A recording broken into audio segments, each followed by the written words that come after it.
కొండా సుస్మిత చేసినటువంటి కామెంట్స్ సంచలనంగా ప్రకంపనలు రేపుతున్న గాంధీ భవన్ వేదిక. దీనికి సంబంధించి మాట్లాడదాం మనతో పాటు కాంగ్రెస్ పార్టీ సీనియర్ నాయకురాలు ఇందిరా శోభన్ గారు. అక్క, ఎట్లా చూస్తారు ఈ కామెంట్స్ ని? డైరెక్టర్ రేవంత్ ని ఉద్దేశించి నువ్వు రా చూసుకుందాం, నేను పోటీ చేస్తా, నువ్వు ఇండిపెండెంట్ గా వచ్చి పోటీ చేసినా సరే 20 ఏళ్ళు నేనే ఇక్కడ ఎమ్మెల్యేగా పోటీ చేస్తా, నేనే గెలుస్తా అని చెప్పేసి రకరకాలుగా మాట డైరెక్ట్ గా సీఎం అని చూడకుండా కాంగ్రెస్ పార్టీలో ఉన్నటువంటి వ్యక్తి ఇలా మాట్లాడవచ్చు. ఇప్పుడు మెచ్యూరిటీ లెవెల్ ఉన్న వాళ్ళు ఎవరు కూడా ఆ రకమైన స్టేట్మెంట్ చేయరు. అమ్మాయి ఇంపెక్చురిటీ ఏంటి పొలిటికల్గా అన్నది అర్థమైపోతుంది. ముఖ్యమంత్రి ఆయన ఇండిపెండెంట్గా 20 సంవత్సరాల కాలంలో ముఖ్యమంత్రి స్థాయికి వచ్చినటువంటి వ్యక్తిని బస్తీమే సవాల్ రా నేను చూసుకుంటానే విధంగా మాట్లాడితే ఆ అమ్మాయిని ఏమనాలి అంటున్నాను నేను. నీ దగ్గర గట్స్ ఉండొచ్చు, దమ్ము ఉండొచ్చు, ధైర్యం ఉండొచ్చు, కానీ ఇది పద్ధతి కాదు కదా.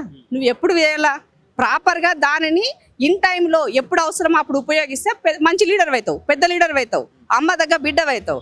అది వదిలేసి సందర్భం లేకుండా అకారణంగా నువ్వు సవాలు విసిరితే అది బూమరంగ్ అవుతుంది. అది అర్థం కావట్లేదా? ముఖ్యమంత్రి అనేవాడు పార్టీకి ప్రభుత్వానికి పెద్ద. ఇవాళ ఈ పార్టీ అధికారంలో వచ్చిందంటే రేవంత్ అన్నతనం అధికారం వచ్చింది. వచ్చిన అధికారాన్ని కాపాడుకోవాల్సిన బాధ్యత కార్యకర్త నుంచి పైన ఉన్నటువంటి ప్రతి ఒక్కరి పైన ఉన్నది.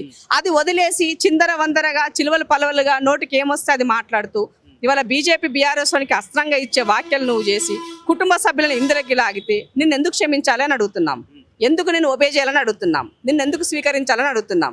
ఇవాళ సురేఖక్క ఇన్ని సంవత్సరాల జీవితంలో మెట్టు మెట్టు పేర్చుకొని ఒక పీక మెడలాగా దాన్ని తెగిపోయే పరిస్థితి రాజకీయాల్లోకి నువ్వు ఒక అంధకారం నెట్టే విధంగా నువ్వు చేస్తే ఎందుకు బేర్ చేయాలమ్మా నేను? ఇవాళ 10 మందికి ఉపయోగపడేది సురేఖక్క. నువ్వు 4 గోళ్ల మధ్య ఏమైనా నడుస్తుంది. సమాజంలో బయటకు వచ్చే ముందు ప్రజాక్షేత్రంలో నువ్వు మాట్లాడేటప్పుడు ఆలోచించవా? నీ వెనక ఉన్నోడు 2-3 ఈలలేస్తే పూనకం వచ్చిన దాని లెక్క సినిమా డైలాగులు కొడితే అయిపోయినా నిన్నటికి సెలబ్రేట్ అయినావు. ఇవాళ ఏమైంది? అందరు విమర్శించే పరిస్థితులు వచ్చినావు. ప్రజలు కూడా ఆలోచిస్తారు కదా, ఎవరు ఏం మాట్లాడుతారో ఆలోచిస్తారు కదా.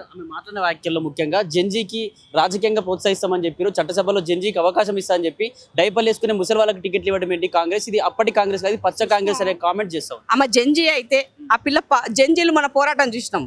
ఒక్క నిమిషాల్లో మోడీని కూడా కిందకి దించుకొచ్చి కూర్చోబెట్టారు. మరి పిల్ల జెన్జీ అయితే ఈ పిల్ల యొక్క యాక్టివిటీ ఏముండాలి? ఆ క్షేత్రంలో ఆ నియోజకవర్గంలో నువ్వు ప్రత్యామ్నాయంగా పనిచేసే శక్తికి ఎదగాలి. ప్రజల మధ్యలో పలానా అక్క అయితే బాగుంటుందని పేరు రావాలా, అట్లా నువ్వు పని చేయాలా. రేపు 33% ఉంది, ఉమెన్ రిజర్వేషన్ ఉంది, అవకాశం వస్తాయి, బీసీ బిడ్డవు. అది వదిలేసి గిల్లి కజ్జల పంచాయతీ ఏంది? ముఖ్యమంత్రి నియోజకవర్గానికి వెళ్ళినప్పుడు రేపు లోకల్ బాడీ ఎలక్షన్లు వస్తే లోకల్ ఎమ్మెల్యేని చూసి ఓటేయాలి కదా, ఆయన కదా రేపు చూసుకోవాల్సినాడు. అలా కాన్ఫిడెన్స్ బిల్డ్ చేయాలి కదా. సంక్షేమ పథకాలు ప్రజలకు చేరుతున్నాయని చూసుకోవాల్సింది అతనే కదా. మ్యాండేట్ ఉన్నంత వరకు అయితే ఆయనే చేయాలి కదా. మరి కొండ సుష్మ పేరు చెప్తారు అక్కడ? చెప్పరు కదా. సురేఖక్క నియోజకవర్గం వెళ్ళినప్పుడు సురేఖక్క మీటింగ్ జరిగితే రేవంత్ రెడ్డి గారు సురేఖక్క పేరు చెప్తారు కానీ వేరే వాళ్ళ పేరు చెప్తారా? ఊకుంటారా చెప్తే? కాదు కదా. టీపీసీసీ ప్రెసిడెంట్ గా అయింది కొండా దంపతుల వల్ల. అదే కొండా దంపతులకు మీరు ఎమ్మెల్సీ పదవి ఇస్తా అని చెప్పి ఇవ్వలేకపోయారు, మోసం చేశారంటూ కూడా నిన్న మాట్లాడుతాం. చాలా మందికి చాలా చెప్తారు తమ్మి. ఎలక్షన్ సందర్భంలో రకరకాల ఈక్వేషన్స్ ఉంటాయి. మీరు పని చేస్తున్నారు, అన్న బాస్టర్గా నిలబడ్డారు, అన్న పీసీసీ అయిండు, అధికారం వచ్చింది, అక్కడ మంత్రి చేసిండు. అక్కడ మంత్రి చేసిన ఇంట్లో అందరికి పవర్ ఉన్నట్టే కదా, అవునా? మరి మేము 20 సంవత్సరం నుంచి పని చేస్తున్నాం. చిన్న పదవి ఇప్పటివరకు మేము ఏమి చేయలేదు. మాలాంటి వాళ్ళ గురించి మాట్లాడండి. ఎంతసేపు మీ స్వార్థమేనా? కుటుంబం గురించేనా? వేరే వాడి గురించి అవసరం లేదా? అది గురించి మాట్లాడరా? మాట్లాడిన వ్యాఖ్యలపై ఎవరు రీకౌంటర్ ఇచ్చిన, కాంగ్రెస్ నాయకులు ఇచ్చినా, రేవంత్ రెడ్డి ఇచ్చినా ఖచ్చితంగా మీరు చేసిన స్కామ్ మొత్తం బయట పెడితే ఆధారాలతో సహా నన్ను గెలకొద్దు అని చెప్పేసి కూడా నేను మాట్లాడతాను. పెట్టమని మా అమ్మాయి నీ దగ్గర ఏమున్నాయో పెట్టమనండి. ఎవరు వద్దంటారు? నీ దగ్గర ఆధారాలు ఉంటే పెడితే ఎవరు వద్దంటామా? ఏజెన్సీలు ఉంటాయి, ఏజెన్సీల దగ్గరికి వెళ్ళి మాట్లాడు. ఏజెన్సీ వాళ్ళు చాలా క్లియర్గా వాళ్ళ దగ్గర మీరు ఇచ్చిన ఆధారాలను బట్టి ఎంక్వైరీ చేస్తారు, అంతే కదా. సో కుటుంబ సభ్యులను బద్నాం చేయాలని బీజేపీ బీఆర్ఎస్లో లెక్క వాళ్ళ యొక్క వాక్యాలు నీ నోటుకుంటా మాట్లాడితే అది సరైనది కదా. అంటే మీరు ఇక్కడ ఈ వివాదాలు కాంగ్రెస్ పార్టీలో ఈ వివాదాలు వస్తే బీఆర్ఎస్ పార్టీ కావచ్చు, ఇటు బీజేపీ కావచ్చు, మమ్మల్ని ఎంటర్టైన్మెంట్ చేయండి, మీరు గుద్దుగా సావండి అనేటువంటి కామెంట్స్ కూడా చేస్తాం. కేటీఆర్ కావచ్చు, లేకపోతే మిగతా బీజేపీ నాయకులు ఎట్లా చూస్తారు వాళ్ళ కామెంట్స్? ఎందుకు వాళ్ళ ఇంట్లో లేదా పంచాయతీ? కవిత కేటీఆర్ రూపంలో, హరీష్ రావు రూపంలో రోజు నడుస్తూనే ఉంది యుద్ధము. వాళ్ళు కనబడతలేదా? గురువిందకు దాని నలుపు తెలియదట. మరి బీజేపీలో చూస్తున్నా కదా, 4 ముక్కలాట లెక్కున్నది అలా పంచాయతీ. వాళ్ళది కనబడతలేదా? కాంగ్రెస్ తోడితే అందరు ఏళ్ళు పెట్టి చూస్తుంటారు ఏం జరుగుతుంది కాంగ్రెస్ లేదు. డెమోక్రసీ ఉంటుంది ఎక్కువ కాబట్టి మాట్లాడుకుంటారు, మాట్లాడుకోండి, మాకేం నష్టం లేదు. కానీ సందర్భం వచ్చినప్పుడు ఫ్యామిలీ అంతా ఒకటే లైన్ పైన కాంగ్రెస్ కుటుంబ సభ్యులు ఉంటారు, ఎదుర్కొంటారు, ధీటుగా అన్నింటినీ బేర్ చేస్తారు. ప్రజలకు ఇచ్చిన మాటను తూచా తప్పకుండా రేవంత్ రెడ్డి గారు పనిచేస్తారు. 100% రాబోయే రోజు కూడా మాదే అని తెలియజేస్తున్నాము.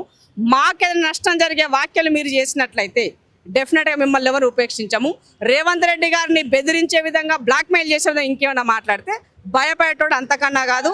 కేసీఆర్ లాంటి నియంతృత్వంలో ఉన్నటువంటి ఆయననే ఏం చేస్తున్నామో చూస్తున్నాము, ఫామ్ హౌస్కి పరిమితం చేశాము. సుష్మా కేర్ఫుల్ ఉండు. సురేఖకు నా విజ్ఞప్తి ఏంది అని అంటే, అక్క సుష్మా కంట్రోల్ పెట్టు, వాయిస్ కంట్రోల్ పెట్టు. అవకాశం వచ్చినప్పుడు రాజకీయాల్లో అవే వస్తాయి అవకాశాలు. తొందరపడడం వల్ల ఆగమవుతుంది తప్ప దానివల్ల ఉపయోగం ఉండదు. చివరిగా కుండా సుస్మిత వ్యాఖ్యలపై కూడా కుండా సురేఖ గారికి నోటీసులు ఇచ్చి 3 రోజుల్లో వివరణ ఇవ్వాలి అని చెప్పేసి కూడా మాట్లాడు. అసలు ఏం జరగబోతోంది? ఏమైనా మంత్రి పదవి ఏమైనా బర్తరఫ్ చేసే ఛాన్స్ ఏమైనా ఉండబోతుంది? ఇప్పుడు అక్క పార్టీలో ప్రభుత్వంలో ఉన్నది కాబట్టి ఆ అమ్మాయి పార్టీకి సభ్యత్వం లేదు, ఎలాంటి సంబంధం లేదు కాబట్టి అక్కకి ఇచ్చారు. ఆ అమ్మాయి ఎందుకు అలా మాట్లాడింది దాన్ని సంజయ్ శివ్ అని చెప్పేసి అడిగి ఉన్నారు. గతంలో అక్క క్షమాపణ చెప్పిండింది, ఆ పిల్ల కూడా క్షమాపణ చెప్పింది. అదే లైన్ ఇప్పుడు కూడా ఇచ్చున్నారు. దానికి వెయిట్ అండ్ చూడాల్సిన అవసరం, ఇచ్చేదాన్ని బట్టి ఫర్దర్ ఏంటన్నది పీసీసీ చూసుకోవాలి. Thank you.